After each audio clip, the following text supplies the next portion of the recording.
Brad Hall here, and today we're gonna take a deep dive. Are reflective Yeezys worth the extra money? I'm gonna answer that question by comparing two Yeezy 380s, a normal pair and a reflective pair. This is gonna be a really great show.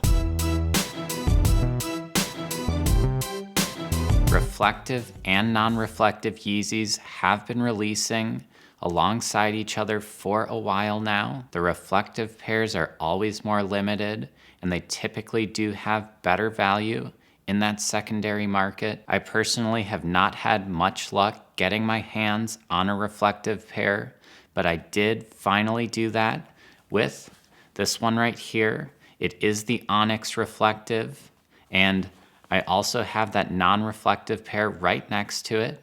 So we are gonna take a look at both of these pairs of shoes, compare them, contrast them. Now, before I get into that comparison, I will say the reflective pair in those stock photos does typically catch my eye. They have this really interesting sparkle, even on those recently released regional colorways, where I wasn't sure quite if I loved the normal colorway. I did like the reflective version, so I do like those reflective versions in the stock photos, but in the real world, that is what we're gonna look at right now. I've stared at them for a really long time.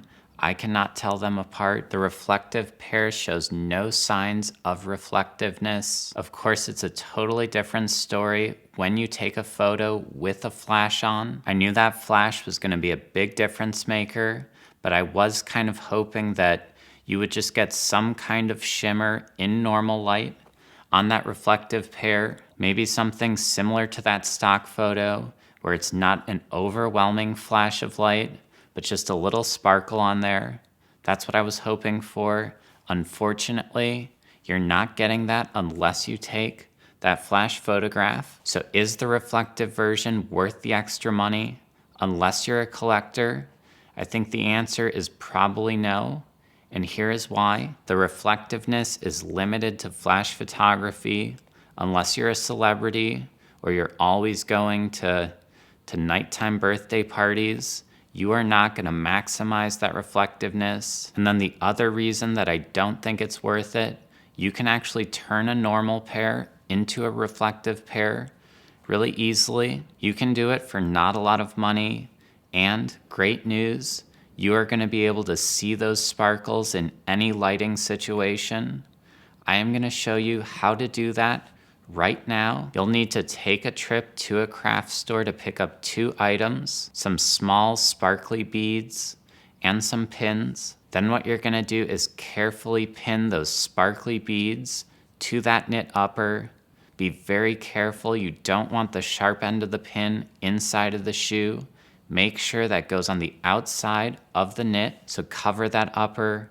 I tried to follow the pattern of the reflective Yeezy when I was applying the beads. I am very excited with the way it came out, and I'm very excited to show it to you right now.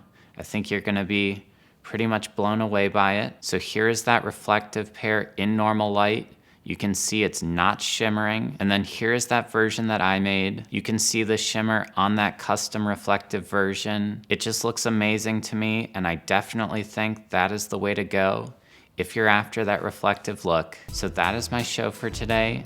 I hope that next time you're trying to decide between reflective and non-reflective Yeezys, you keep this video in mind, because I think this is your answer. Hope everyone is having just a great holiday stretch, and thanks for watching.